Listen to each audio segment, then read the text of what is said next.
November 12, 1942, Western Desert, North Africa. The wind moves low and steady, lifting a skein of sand across a scar of tire tracks and scattered tins. A captured American quarter-ton sits in the lee of a wrecked lorry, canvas torn, radiator dusty, tools still in the footwell. Boots crunch to a halt. Wehrmacht mechanics circle the hood, catches with practiced hands. Heat radiates off the metal. The latch snaps. The panel rises. Wires are color-coded. Components are labeled. The flathead block is accessible from every angle. Standard bolts everywhere. One lever for four-wheel drive. The kind of order that invites a wrench, not a manual. A vehicle arranged for speed, for training time measured in days, not months. It feels unfamiliar because it is simple. It feels durable because it is heavier than it needs to be. It feels abundant because it was built to be replaced. They do not praise it. They inventory it. They note the service points, the reach, the swaps, the parts that match across other machines. In the desert, clarity arrives in small steps. The question is not whether it runs today, but why it keeps running tomorrow. The Desert War punishes anything with moving parts. Heat thins oil. Dust finds bearings. Distance exposes every weakness in a supply line. In 1941-1943, North Africa forced armies to solve the same problem different ways. How to move, how to maintain, and how to keep pressure when the map is mostly space.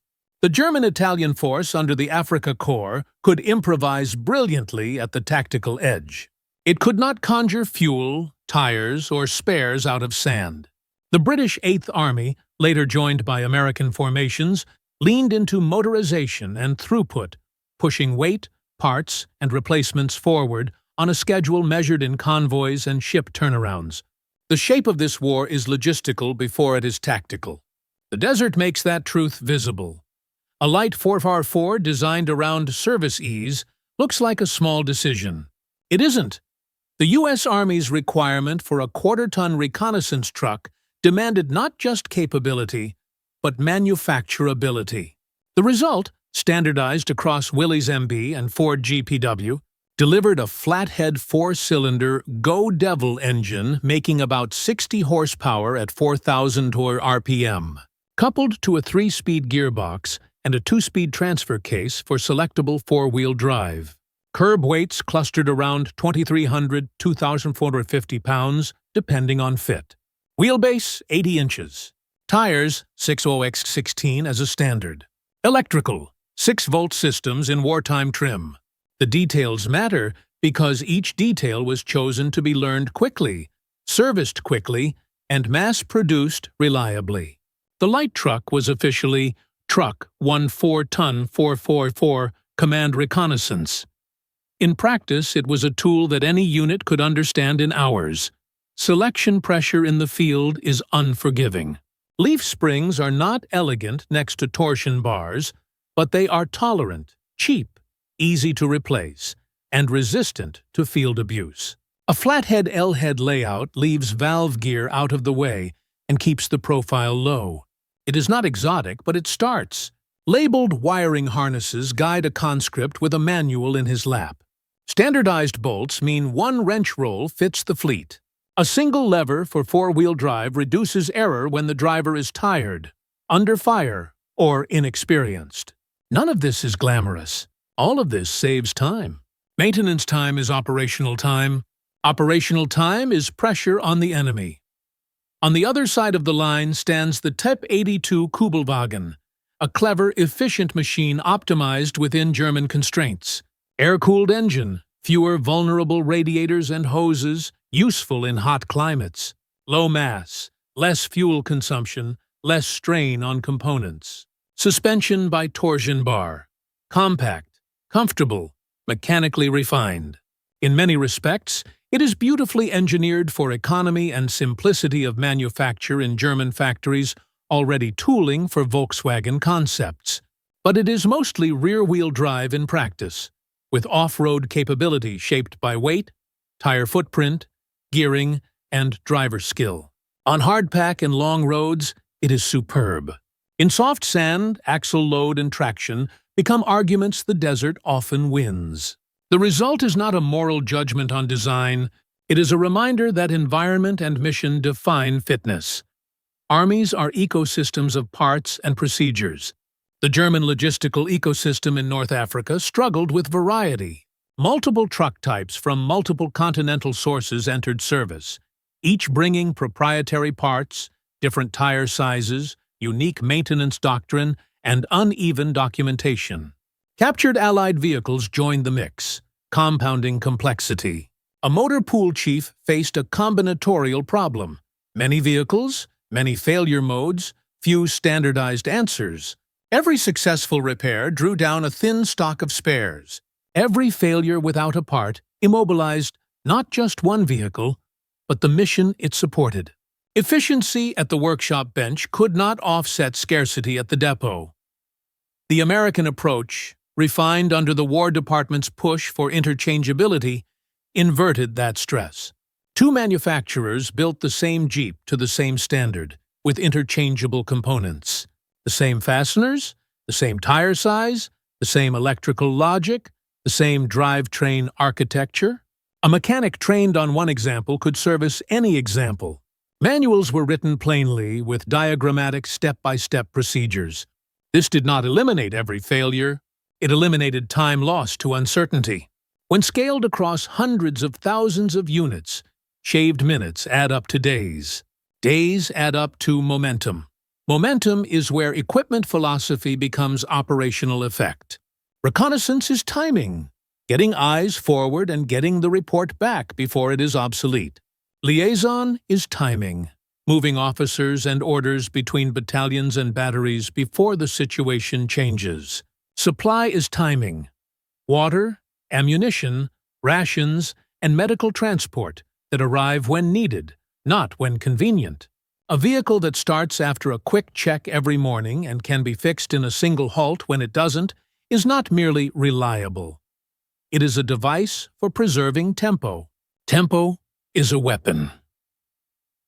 By late 1942, the desert had taught enough lessons to make these contrasts plain. American units arrived with a maintenance culture that assumed abundance of parts and treated vehicles as tools to be kept running by any means practical. Cannibalization was a method, not a shame. Replacement was a decision, not a defeat. German workshops, trained to maintain to specification, met a reality of shortages that forced improvisation without the safety net of standardization or stock depth. Both sides were competent. Only one side could afford to be wasteful on purpose. The captured Jeep is therefore not just a curiosity. It is a case study. When a mechanic notices that every bolt head takes the same wrench, he is not admiring a detail. He is encountering a doctrine.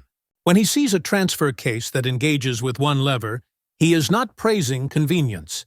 He is measuring the training time saved across 1,000 drivers. When he notes that parts swap freely between vehicles from two different factories, he is, in effect, reading an organizational chart. The desert is the stage. The quarter-ton is the script. Before the hood lifted in the desert, the design was argued on paper. The U.S. Army's July 1940 specification demanded a quarter-ton 4x4 that could be prototyped in weeks, not years. Weight caps, wheelbase, payload, and low silhouette drove the geometry. Ease of field maintenance drove the layout. When it became clear that one company could not meet the volume alone, the answer was not a new design. It was the same design, built twice. Willys MB and Ford GPW became two doors into one parts room. Standardization was not an aesthetic. It was an operating system. The drivetrain reads like a checklist made friendly to the hand. A 134 cubic inch L-head 4, roughly 60 horsepower at 4,000 RPM, a 3-speed gearbox, and a 2-speed transfer case that brings four-wheel drive with one lever. The numbers are modest by any peacetime brochure. That is the point. Modesty leaves margin. The compression ratio accepts indifferent fuel. The flathead's simplicity accepts indifferent conditions. The gearbox tolerates student mistakes. A mechanic can see every service point without removing bodywork. The driver can feel every change without guessing at a switch hidden behind theory. The part's logic is where the tempo begins. One tire size becomes habit. One bolt pattern becomes muscle memory. One wiring scheme becomes literacy that transfers from one vehicle to the next. Manuals written in plain language reduce the cognitive load, so training hours turn into operational hours. When both Willys and Ford cut steel to the same dimensions, a service truck carrying spares is useful in any motor pool it visits. When an axle comes off one chassis and lands on another with minimal shimming, field cannibalization promotes speed instead of waste. Interchangeability is not romance. It is the shortest path between broken and moving. By late 1942, this logic is present far from Detroit. It rides in convoys, sits in staging areas, and hums in the spaces between battles. In North Africa, distances are the enemy. A small reconnaissance truck that starts, steers, and keeps its cooling under control buys information faster.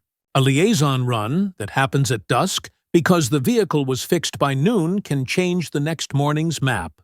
A casualty moved quickly because the engine turns over after a dusty halt becomes a statistic that avoids the ledger.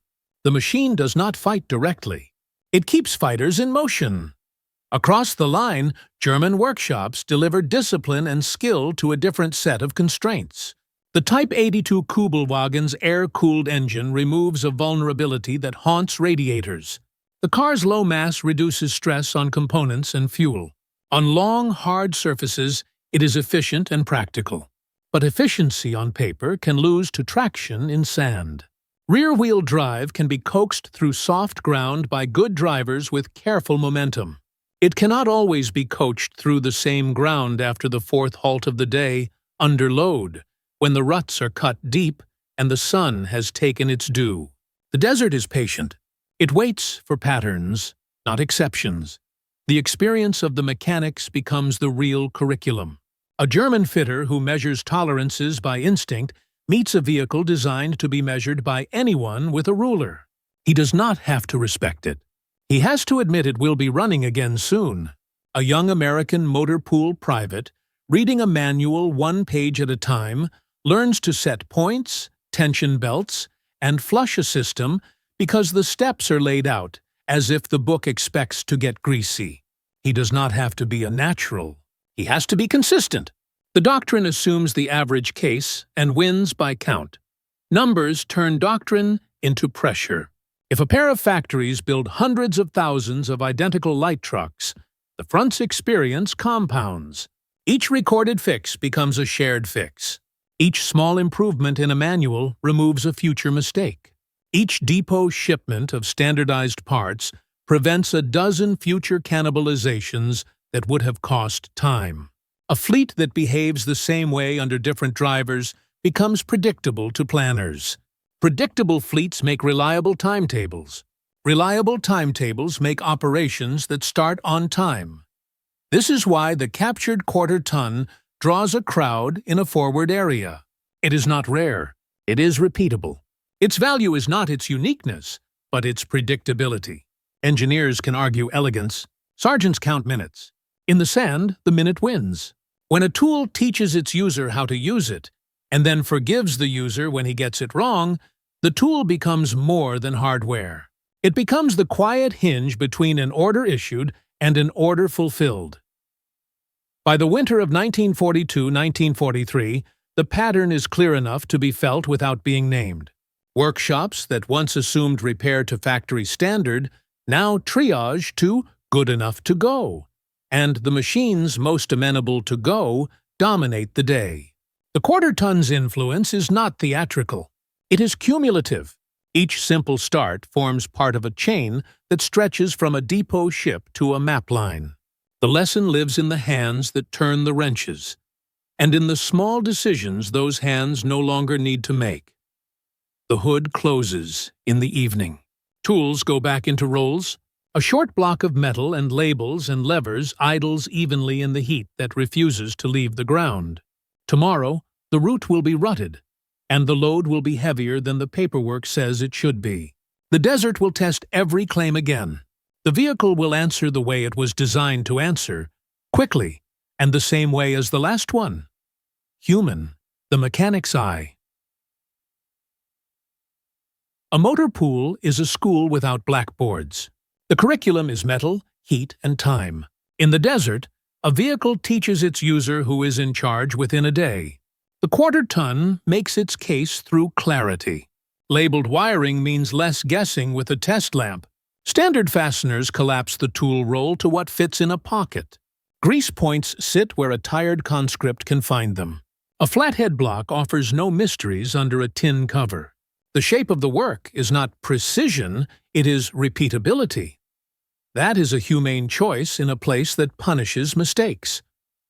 Service is not a ritual, it is triage. The mechanic walks the same loop each morning. Oil, belts, coolant, battery, ignition, tires. The loop is short because the machine is arranged to be checked. If a belt squeals, the tensioner answers with a single wrench. If points arc, the gap is a measurement taught in minutes. If a hose weeps, the routing invites hands, not profanity. This is not luxury. It is a shield against fatigue, and fatigue is always the third enemy after heat and dust. Confidence begins as a feeling and becomes a schedule. A driver who trusts that the truck will fire on the first press saves silence at dawn for the orders that matter. A mechanic who trusts that a hub can be stripped without special tools saves cargo space for water. Trust compounds. It becomes the difference between an afternoon spent in a slit trench waiting for recovery and an afternoon spent finishing the task that needed finishing. In a unit that moves daily, that is morale expressed as momentum.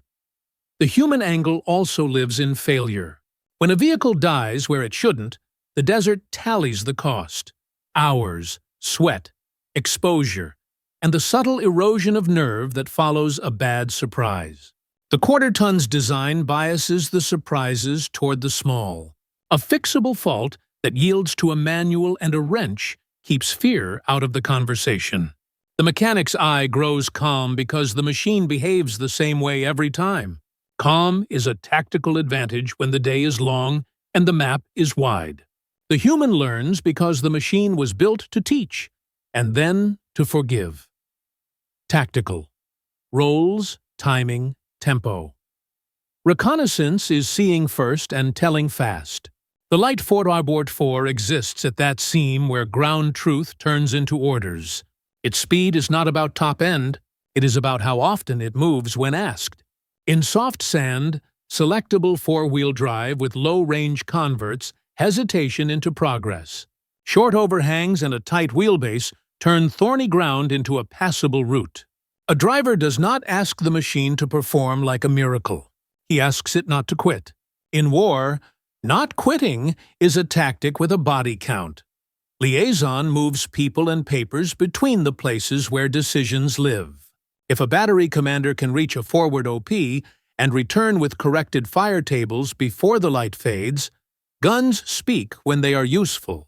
If an engineer officer can inspect a crossing and relay the real load limits before a column arrives, bridges live longer.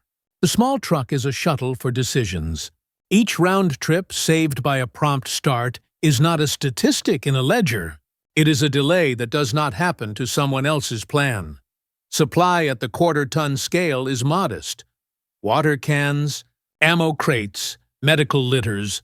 But in a campaign that lives by the day, modest recurs until it looks like strategy. A steady trickle of deliveries prevents the single catastrophic shortfall. The vehicle's maintenance profile translates into sorties per week.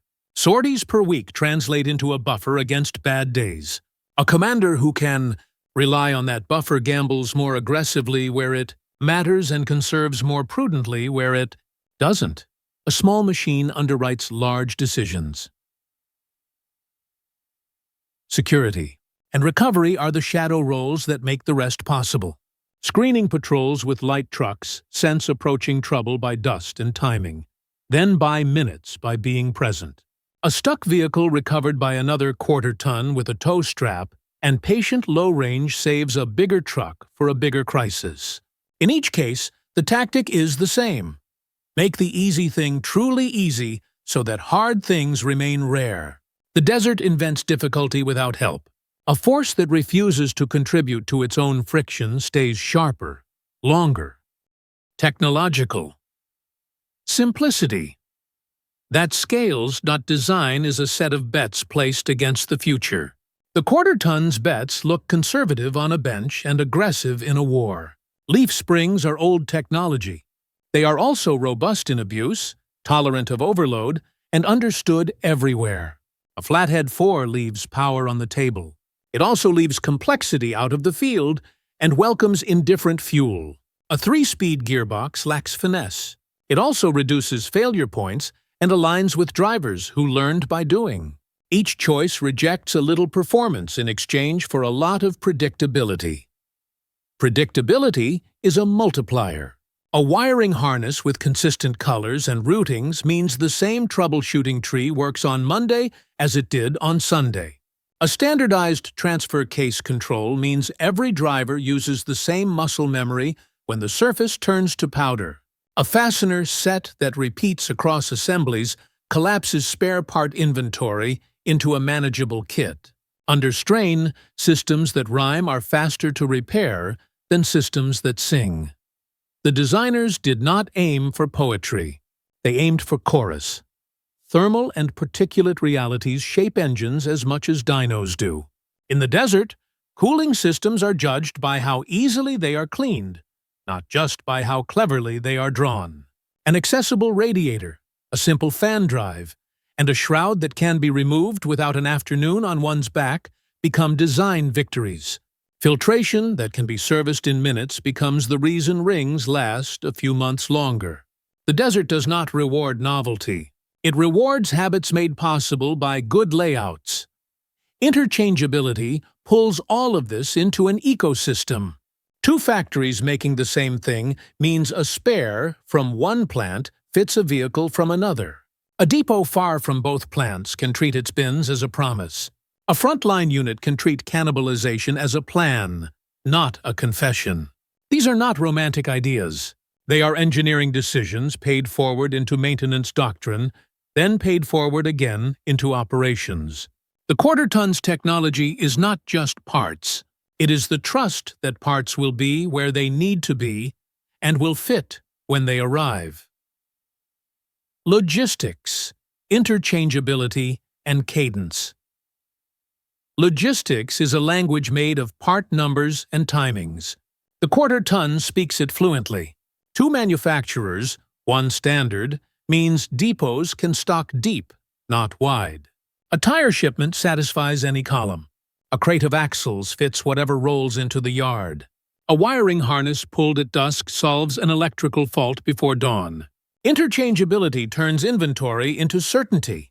Certainty turns schedules into promises. Cadence is more than output. It is the rhythm that reaches the front. A steady stream of identical spares shortens every repair by removing the guesswork. Fit, shim, adapt, or send back. Mechanics spend less time deciding and more time doing. Tool rooms stop hoarding strange sockets for one odd model and start issuing the same set to every crew. Each repeated procedure makes the next one faster. Over weeks, the saved minutes become rows of vehicles that are available on the morning they are needed. Cannibalization in this system is not failure, but design tolerance. A disabled chassis becomes a donor with perfect compatibility. Nothing is wasted because everything fits. A motor pool chief who can rob 1 rig to revive 2 others is making multiplication out of subtraction. That math only works when standards hold. It also prevents the quiet catastrophe of almost fits, the kind of compromise that consumes hours and leaves both vehicles half wrong. Logistics punishes improvisation that isn't planned. The quarter-ton plans, transport, and packaging complete the picture. Standard dimensions simplify crating, stacking, and shiploading. A predictable footprint means more units per deck, more spares per container, more options at the port when an officer points at a manifest and asks what can sail today. The supply chain prefers sameness because sameness turns chaos into queue. When battles move faster than ships, the only antidote is a pipeline that never asks what is at the end of the line. It already knows. Enemy perspective. Respect without illusion. No army admits an opponent's advantage easily. Respect usually arrives as a mechanic's shrug and a brief sentence. It just works. The Type 82 deserves its reputation: light, economical, clever, air-cooling spares radiators, a notable edge in a world where a single bullet can strand a column. On firm ground, the car's manners are excellent. In the right hands, it travels far on little. None of that disappears in the presence of a quarter-ton. It simply meets a different standard under a different stress. In soft sand, traction is the first arbiter. Selectable four-wheel drive and low range are blunt instruments that solve first-order problems without finesse. They ask less of the driver and more of the machine's mass and gearing. That exchange looks wasteful until the day stretches long and the fourth recovery risks nightfall. Then simplicity feels like mercy. A rear drive layout can be nursed through with skill. A force cannot bet its day on every driver's best day. Maintenance culture reveals another divide. A workshop trained to specification can achieve miracles when given parts, time, and peace. War denies all three.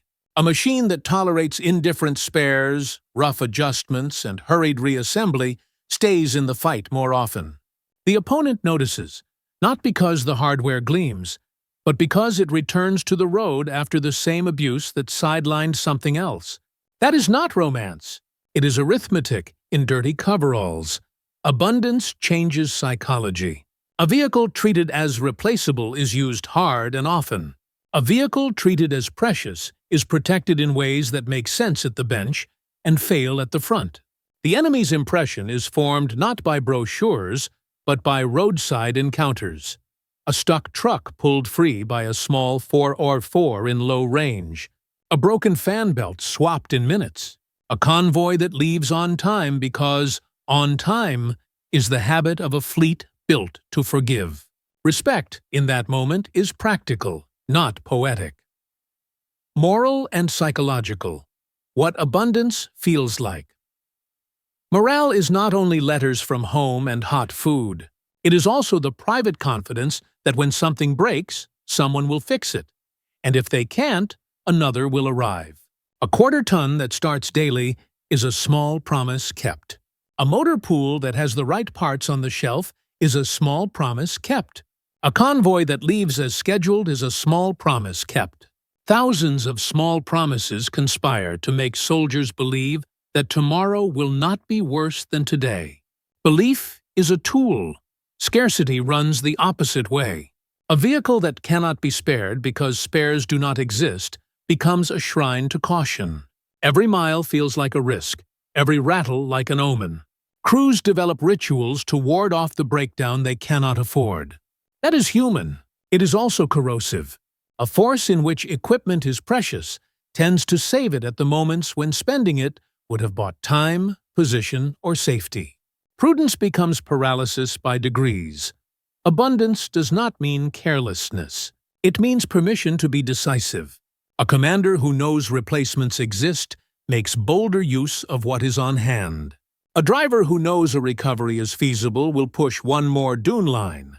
A mechanic who knows a misstep can be corrected will attempt the fix today, not wait for a specialist tomorrow. The moral dimension lies not in the metal, but in the choices the metal allows. War is a cascade of choices under pressure. The side that can afford to choose more often chooses better. There is dignity in both philosophies. Precision is a virtue. Economy is a virtue. But total war rewards the virtue that scales under stress.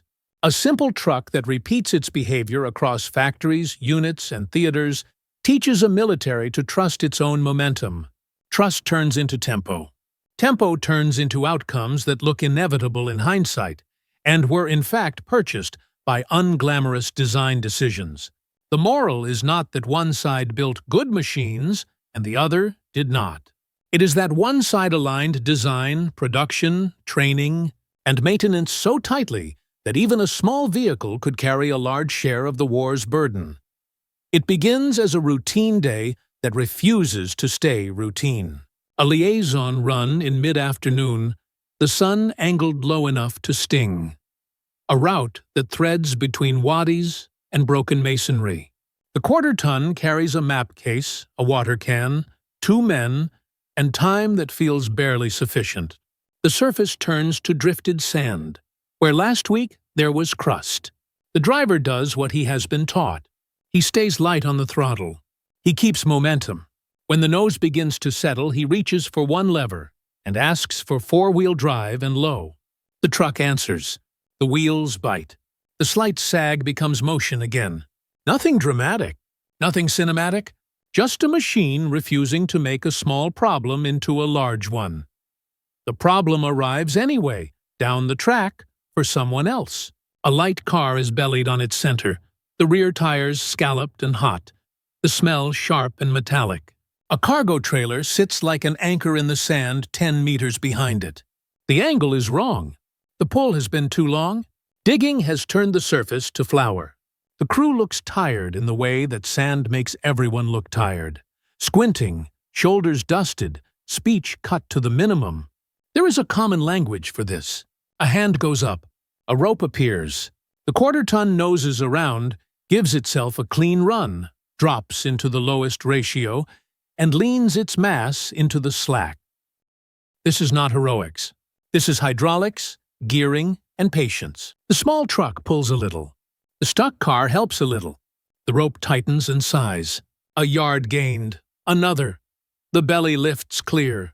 The trailer stops fighting and starts following. The quarter-ton does not spin. It walks. The rescue takes minutes. The drivers exchange a nod that says nothing more than good. The liaison run resumes. The recovered crew turns to their own timing with a sense of reprieve that is mostly relief and partly instruction. They have seen the value of a lever made for moments like this. The day keeps its habit of escalation. At the next rise, the convoy meets its next argument with the desert. A larger truck with water drums has coughed and died. Hood up, bonnet latch hanging like a tongue. The air is still enough that the sound of a dry starter carries. The quarter-ton pulls alongside, its engine ticking over softly. The motor pool man in the passenger seat drops down with the same kit he always carries. A wrench roll, a test lamp, a feeler gauge, a plug spanner, a couple of spare belts, a coil, points, and a short length of hose. He has been here before, not here in space, here in problem. Diagnosis in dust is a sequence, not a guess. Spark, fuel, air. The coil is hot enough to sing at a fingertip. The lead is cracked where it bends. The replacement from the quarter-ton's spares fits, because it always fits. The truck coughs, catches, then settles to a lumpy idle that is good enough to move. The water drums stay water drums instead of becoming anecdotes about thirst. Time is given back to the day without an argument. The motor pool man wipes his hands on a rag that does not become clean, rolls his tools, and climbs back into the small seat that has learned his shape. Tempo is quiet like that. The quarter-ton's decisiveness isn't spectacle. It is the absence of delay. It is the moment when a heat-stunned brain does not have to choose between 3 levers and 5 procedures. It selects one lever and proceeds. It is the way a single wrench head matches a dozen fasteners in the same 10 minutes. It is the training that, once done, does not need to be repeated with a new vocabulary for each variant. On a good day, nobody notices because nothing obvious goes wrong. On a critical day, the quiet is the only reason anything else becomes possible. The turning point clarifies itself not in a single rescue, but in a sequence that proves a principle. Late light, lengthening shadows, a battery's forward observation party that stayed a little too long. A map line that was supposed to be reached by dusk. A short hill that is steeper than the contour suggested. The quarter-ton climbs the loose face in second, feels the slip, and drops to low. The nose wanders. The driver corrects with small hands, not big corrections. At the crest, the horizon breaks into a shallow basin, scrub and rock. The OP is there. 2 men, a set of binoculars, a handset, and a look that says they need their ride now. There is no ceremony. They load. The small truck pivots with a short wheelbase in a space that would have demanded a 3-point turn from something longer. Back down the slope, the low range spares the brakes and keeps the descent honest. At the bottom, the surface is worse than before. The day has taken its tax. The driver doesn't decide whether the machine can do it. He accepts that it was meant to do this. That acceptance is the difference between a bogged vehicle and a delivered OP. The quarter-ton delivers. The battery will have its eyes where the guns need them at first light. On another road at the same hour, a similar vehicle with different assumptions about traction and gearing has a different evening. Its driver is skilled. He reads the sand well. He uses momentum as a tool. Momentum is a tool that becomes a hazard when the unexpected arrives across a track. The rut, the drift, the invisible edge where the crust gives way to powder. The halt he did not plan takes his options away. Recovery is possible, but recovery takes time, and time is a currency the desert inflates without mercy at dusk. Nothing about this is incompetence. It is the reality of a machine that requires a better day to deliver the same outcome. Mechanics measure turning points with parts, not adjectives. In a forward maintenance area, a bench with 2 axles from 2 manufacturers tells the story in steel. They share dimensions because they were supposed to. The label on the crate does not need to match the script on the casting. A replacement goes on with a minimum of persuasion. A hub from a donor. A drum from stock. A set of shoes that came in yesterday on a truck that also carried mail. The rig is back in the line by nightfall. The mechanic does not have to be proud. He has to be finished. There is a strategic echo in all of this that can be heard even at the edge of a day's work. When a small vehicle refuses to make drama out of friction, the formation behind it stretches further into the map with confidence that its own small frictions will be resolved. That confidence is infectious. It buys bolder reconnaissance, more frequent liaison, steadier small load resupply, and quicker recovery. When multiplied, it starts to look like inevitability from a distance. Up close, it still looks like a lever, a wrench, a coil, a length of rope, and a design that prefers certainty over elegance. In the last light, the quarter-ton settles back into the line, fuel-topped, oil-checked, a rag draped over the cowl to spare the hands tomorrow morning. The day has not been won by it. The day has been allowed by it. And the realization waiting for those who watch closely is simple. A tool that is always almost ready becomes, in practice, always ready. That is where a battle's hinge often hides, in the machine that keeps every small promise and therefore enables the one large promise that matters next. The most decisive moments are rarely loud.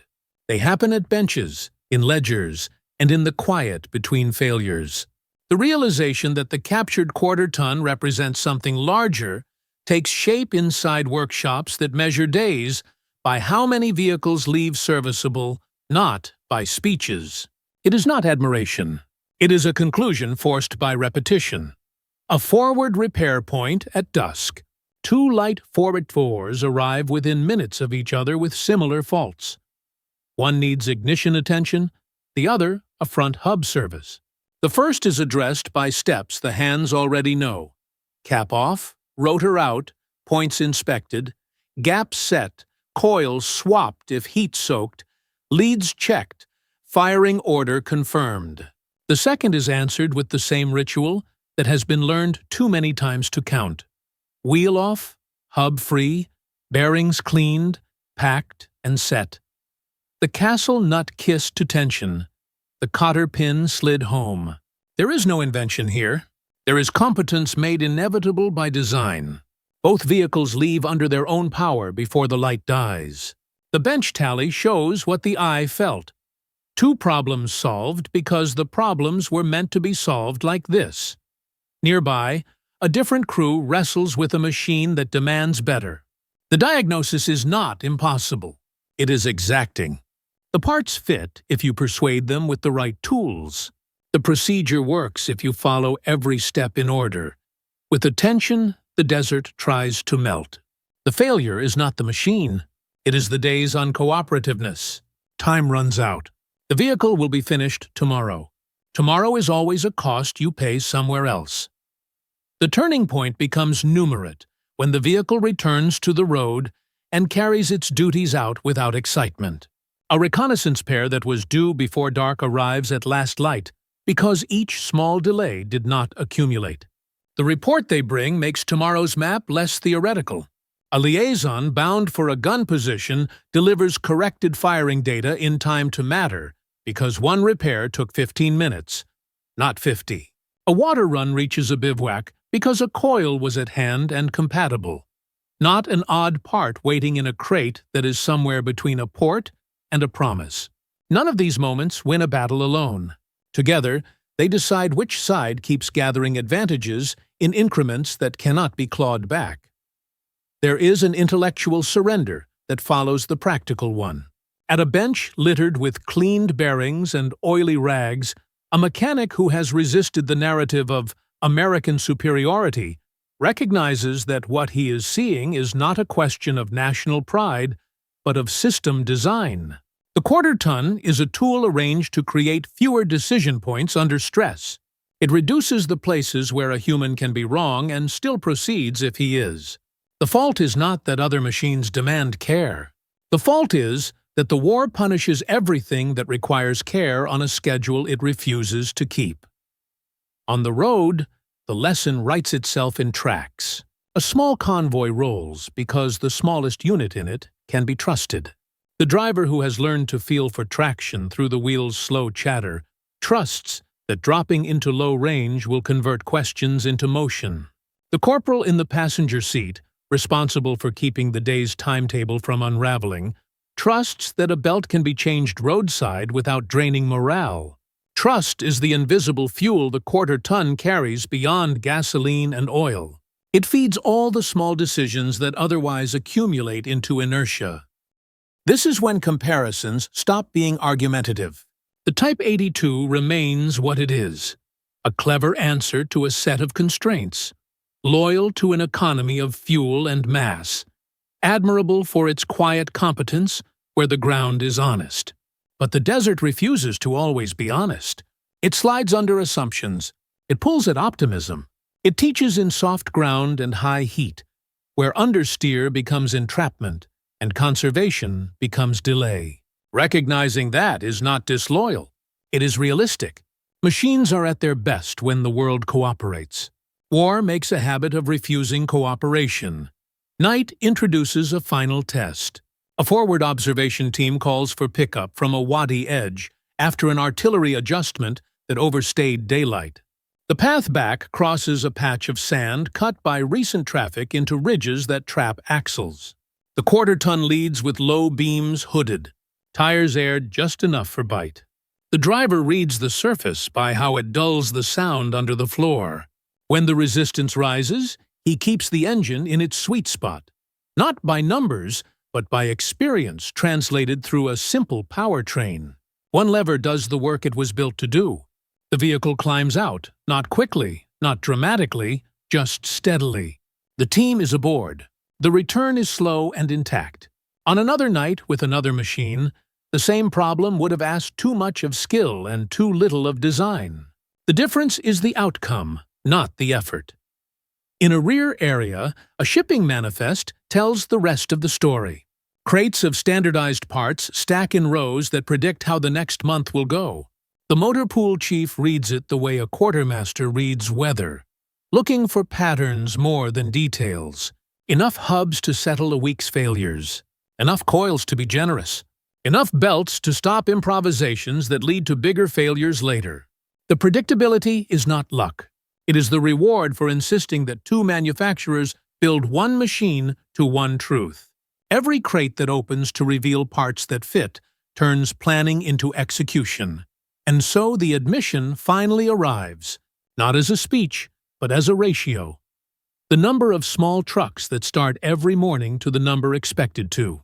The number recovered in minutes to the number that would otherwise have required hours. The number of jobs completed on the day they were assigned to the number that would have slipped a day and made someone else's job harder.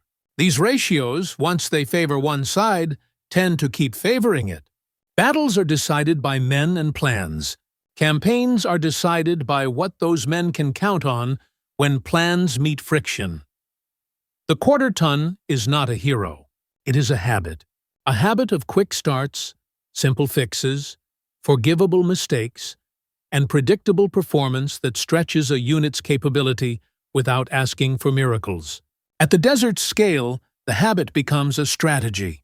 When mechanics who were trained to admire precision find themselves preferring certainty, when drivers who were trained to conserve find themselves empowered to decide, when officers who were trained to accept delay begin to plan on time, the turning point has been reached and passed. In the quiet after a long day, the captured machine sits among its new peers, identical in function no matter whose factory cast the parts. Shadows lengthen across fenders that were stamped in different cities and conceived in the same way. Tomorrow we'll ask the same questions. The answers will sound familiar. One lever, one wrench, one set of steps that carry through. And in that sameness lies the change that matters most. The acceptance that a small vehicle, properly designed and relentlessly repeated, can tilt the weight of a campaign by refusing to waste the minutes from which victory is built. Surrender clarifies logistics in ways victory sometimes hides. When formations in North Africa laid down their arms in May 1943, workshops that had lived on improvisation entered a different kind of school. They saw the opponent's system running at peacetime efficiency inside a war. Motor pools with rows of identical quarter tons, parts rooms where bins matched manuals, tool cribs that issued the same sets to every hand. This was not spectacle, it was procedure made visible. The lesson was not that one machine was perfect. It was that 1,000 small consistencies add up to a large certainty. Prisoner columns traveled by truck, where horses would once have hauled. Ports turned ships around on fixed cadences that made the calendar feel mechanical. At depots, replacement vehicles sat in lines that implied the future. If something failed, something else would take its place quickly enough that the mission would not notice. The human reaction was not awe. It was recalibration. Crews accustomed to conserving every bearing learned what it felt like when a replaced part didn't create a new scarcity 2 steps down the chain. The absence of hoarding is a kind of freedom. It changes how people think about tomorrow. The captured quarter tons that had already been pressed into enemy service before surrender now became reference points rather than anomalies. Mechanics compared the hours required to return one to service against the hours required to return something more precious to service, and found that the equation favored the simple every time conditions were bad, which was most of the time. The conclusion reached the same destination by different roads. This was not a story about brilliance in design, so much as discipline in standardization. The vehicle remained a humble piece of kit. The system that made it inevitable was the remarkable thing. That system expressed itself most clearly in training. Manuals expected a wide audience and repaid attention with results. Step-by-step procedures with diagrams enforced good habits quickly, and good habits amplified each other. A new hand learning point gap and dwell could be useful in a week because the machine tolerated the learning curve without penalizing it. A driver taught to engage low range at the right moment memorized one lever's position, not a choreography of mechanical rights. The quarter ton's character made it an instructor, one that never tired and never changed its mind. Operations benefited in ordinary ways that add up to extraordinary outcomes. Reconnaissance arrived on time more often because the vehicles that carried it started more often. Liaison happened when it was planned because roadside repairs were brief and predictable. Small-scale resupply kept its drumbeat because the trucks that made up its beat could be counted on to run after a check and a wipe. Recovery of stuck vehicles took minutes in cases where low gearing and a tow line were answer enough. Each of these sentences is unglamorous. Each describes a contribution that cannot be replaced by gallantry when it is missing. The psychological residue of this system remained long after the last spanner was rolled. Soldiers who had learned to fear breakdowns as potential endings relearned to see them as intervals. Officers who had learned to pad schedules to protect against mechanical uncertainty tightened their timings because the timings became reliable. Mechanics who had learned that perfection or nothing were the only options discovered the third path. Good enough. Now. Safely. The quarter-ton enabled that middle road not by being indestructible, but by being intelligible. Numbers gave this feeling its spine. A unit that wakes 20 small trucks and finds 19 ready before breakfast fights, with a different posture than a unit that finds 15. A motor pool that turns around repairs in hours writes orders differently than one that measures in days. A depot that can promise spares next week engenders a kind of tactical courage that looks like punctuality from a distance. These are not abstractions. They are the arithmetic of movement, and movement is the coin with which campaigns are purchased. Post-capture, the flow of standardized spares and complete vehicles made the replacement decision rational where it had once been wrenching. Cannibalization became an optimization rather than a desperation. A damaged chassis could render up a dozen lives to a dozen others without corrupting fit or function. The economy of this practice is moral as well as mechanical.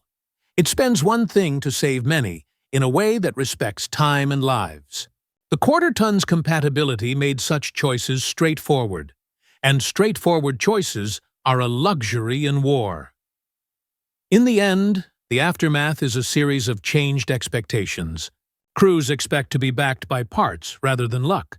Commanders expect to start on time and to maintain pressure where the map invites it. Opponents expect that delays imposed by terrain will be shorter than they used to be, and design their cautions accordingly. The small truck at the edge of these expectations does not loom large in photographs. It stands quietly in the background of 1,000 competent acts that, together, change outcomes. Post-war, the quarter-ton's influence outlived the uniforms it carried. Demobilization did not erase the habits learned at the bench and on the track. It exported them. Civilian derivatives took the same core lessons: service accessibility, parts commonality, rugged simplicity, and translated them for farms, work sites, and rough roads.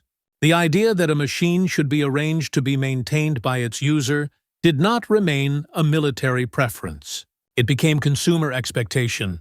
Ease of service turned from a tactical edge into a market advantage. In Europe, Reconstruction invited a synthesis of philosophies. Precision manufacturing survived, and in many places prospered. But the war had taught a harsh lesson about variety without standardization. Industry re-entered peacetime with clearer respect for interchangeable components, modular assemblies, documentation that assumed a broad reader, and production lines that made changeovers efficient. The quarter-ton did not invent these ideas. It demonstrated their wartime payoff with a clarity that managers and engineers were unlikely to forget. When quality met repeatability at scale, post-war factories found speed without surrendering discipline. The military retained the concept even as it modernized.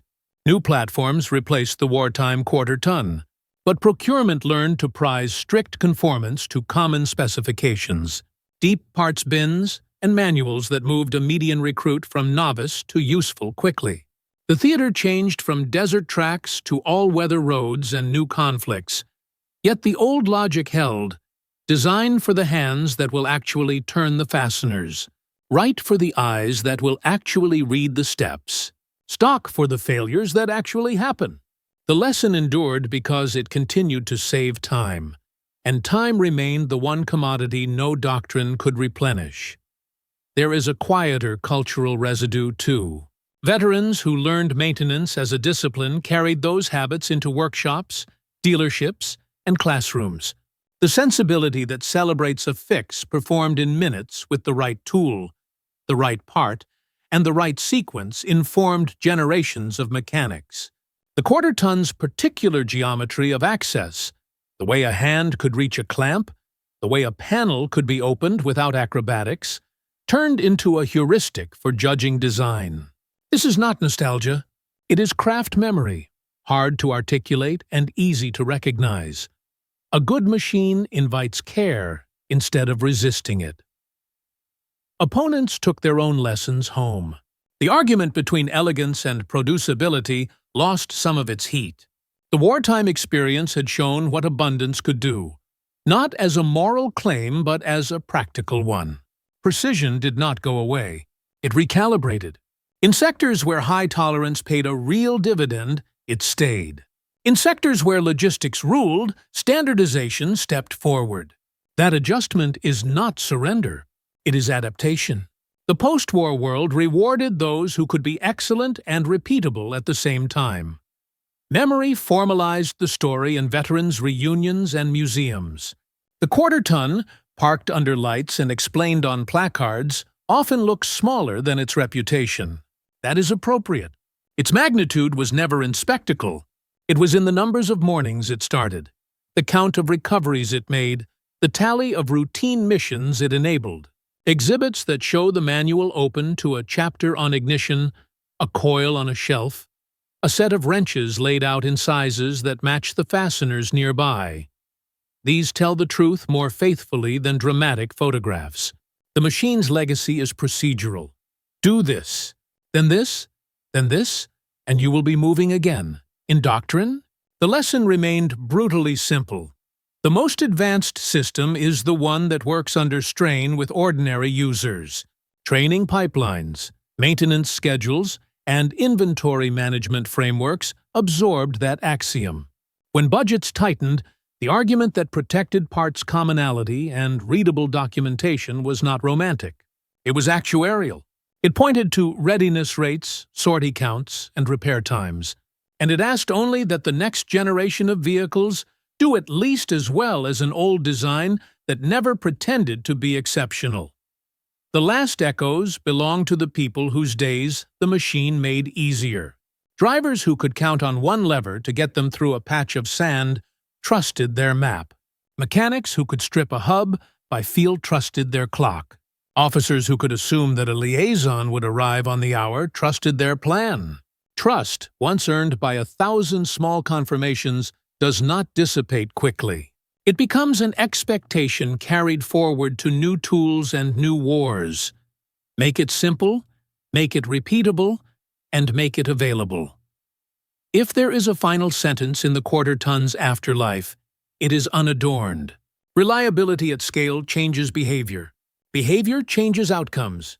A captured Jeep taught that lesson in a landscape that punished illusions. The lesson stayed, not because the vehicle was perfect, but because it kept its promises in places where promises were hard to keep. The captured quarter ton did not change the desert. It changed how a force moved across it. The difference looks small up close. A lever that simplifies traction, a wiring harness that simplifies troubleshooting, a bolt pattern that simplifies tools. Small things compound. Compounding is how logistics becomes strategy without speeches. A machine that forgives ordinary hands under extraordinary pressure turns uncertainty into tempo. Tempo, kept long enough, becomes advantage that feels like fate. There is humility in the lesson. The wartime quarter ton is not the fastest, strongest, or most sophisticated answer to the problem of movement. It is the most repeatable. Repeatability is the quiet core of mass production, training doctrine, and maintenance culture when the battlefield is far from home. Every time a driver engages low range without thinking, a classroom somewhere did its work. Every time a mechanic resets a point gap in minutes, a designer somewhere chose access over ornament. Every time a depot ships one part that fits every chassis, a specification somewhere was enforced over convenience. Alignment across those choices is rare. When it happens, it feels like reliability made visible.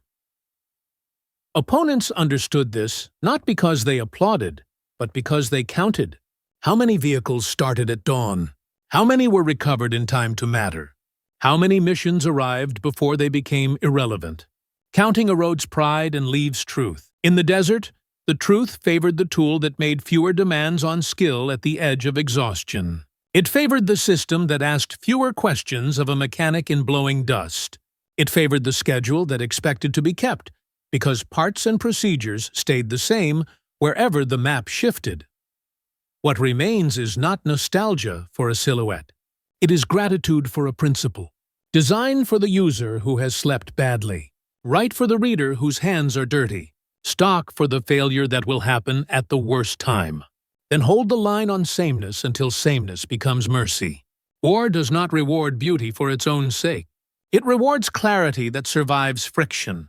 The hood closes. The engine ticks as it cools. Somewhere else, another one cools the same way. That sameness is the point. A small vehicle kept many promises in places where promises were hard to keep. The men who watched it do that learned a narrow truth with a wide horizon. Reliability, when repeated, becomes destiny.